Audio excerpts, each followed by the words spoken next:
my presence here today is to reassure the Israeli people there is no light or gaps between President Trump and Bibi about what to do and how to do it.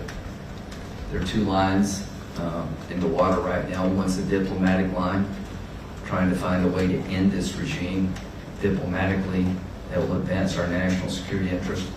The other line is the military option. I think President Trump is looking for which line can catch the biggest fish. Bottom line is we're into weeks, not months, in terms of decision making. The Iranian Ayatollah and his murderous regime are at their weakest point since 1979. Their economy is in shambles, their military has been degraded, there are people in the streets, Iranian people in the streets demanding an end to oppression. All these forces are coming together. We must meet the moment. If this regime falls in the coming weeks or months, two things will attribute to it. October 7th. Without October 7th, I did not believe this regime would be as weak as it is today. What happened on October 7th was horrible, it was horrific, and it will be part of the people of Israel's history as long as they're the people of Israel. But your determination out of the ashes of October 7th to give new meaning to never again, to go on the offensive to weaken the Iranian regime and their proxies is paying dividends. The response of Israel after October 7th to make sure never again was credible has led to the weakest regime in Iran since 1979. The second event, the rise of the people. The people in Iran have gone to the streets without weapons. Maybe 30,000 or more have been killed to demand an end to their oppression. These two events, the bravery of the people of Iran who are saying, I've had it, I won't change, and the response of Israel to October 7th have led to the potential demise of the Ayatollah.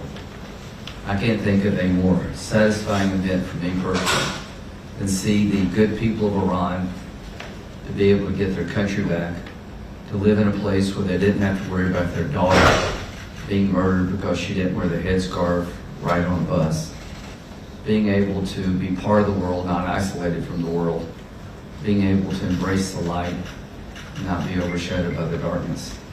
I look forward to the day when Israel no longer has to fear a nuclear weapon being developed by the Iranian regime. The best answer to all the problems created by Iran is regime change. The best answer is for the people to take the place of the Ayatollah. I do not believe they're in the streets to build more nuclear weapons. I think they're in the streets to have a better life. I don't think they're in the streets to purify Islam and destroy Israel and come after us to praise Satan. They're in the streets to have normalcy in a life that's not normal. So my view is the risk of regime change is real. There are unknowns, but let me just say this. I'm willing to take that risk. I think the Iranian people have the potential to be a great ally of the United States, Israel, and the region. I think the Ayatollah, as long as he's alive and around, will be chanting death to America. And will be trying to enact a religious agenda of purify Islam, destroy Israel, come after us. He's a religious Nazi. Hitler wanted a master race. The Ayatollah wants a master religion. And we're not going to give it to him. We're going to fight back. To the brave people of Israel, I know you're hurt very hard, very wide, and very deep on October 7th. Here to tell you we're on the verge of eliminating the largest state sponsor of terrorism in the region. And with the fall of Iran comes the fall of Hezbollah, Hamas, the Houthis. The real effect is enormous. Normalization becomes far more likely. If the Ayatollah survives all, God help the region. So my presence here today is to reassure the Israeli people there is no light or gaps between President Trump and Bibi about what to do and how to do it. There are two lines in the water right now. One's a diplomatic line, trying to find a way to end this regime diplomatically that will advance our national security interest. The other line is the military option. I think President Trump is looking for which line can catch the biggest fish. Bottom line is we're into weeks, not months, in terms of decision making. The Iranian people are hanging on. I attended a rally of 250,000 people in Munich. It's one of the most satisfying experiences of my professional life. To have 250,000 people want to know who I was and appreciate what I was doing. Apparently, I'm commonly referred to as Uncle Lindsey in Iran, and apparently that's a good thing. But this hat, "Make Iran Great Again," says a lot in a very few words. By the way, the idea of making Iran great again hat came from Morgan Ortegas, who's not with us, but she thought this would be a good branding, and she was right. And this hat one day will go to Tehran, and I look forward to delivering it to the people of Tehran.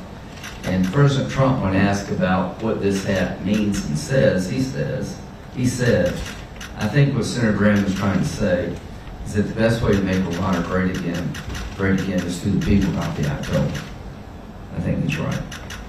So my hope is that in the coming weeks, if we can't find a diplomatic solution, that we engage in a great endeavor, supporting the people of Iran, demanding their freedom and the end of their oppression.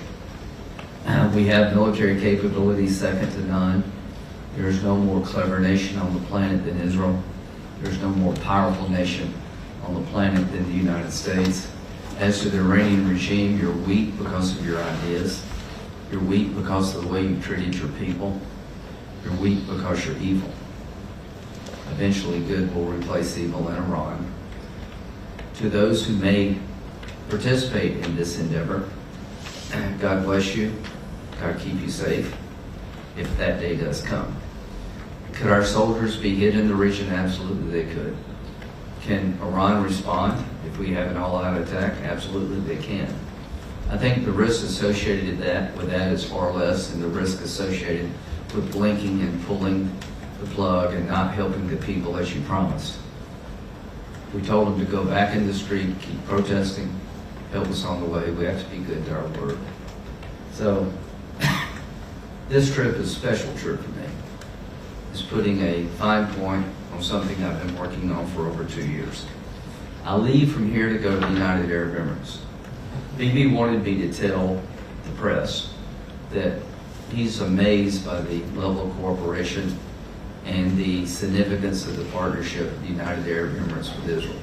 That NBC has done everything asked and then some. That they've been a stalwart partner, a reliable partner under difficult circumstances. And I want to go there tomorrow and acknowledge NBC's leadership and suggest that America improved its capability to defend the United Arab Emirates and the region. I will then go to Saudi Arabia. I believe that the Crown Prince still has the same vision for the region he did before October 7th. But October 7th has taken its toll. And at the end of the day, if the regime is still standing after all this bluster, October 7th was a strategic win for Iran and radical Islam. If the regime falls as a result of the pressure put on the regime by Israel and the United States after October 7th, combined with the uprising of the people demanding a better life, then that would be the biggest change in the Mideast in 1,000 years. I am leaving here confident of the capability of the United States and Israel, if called upon, to deliver a decisive blow to the Iranian regime. I am hopeful that diplomacy may prevail yet. Either way, our date with history, our date with a new destiny for the Mideast is upon us.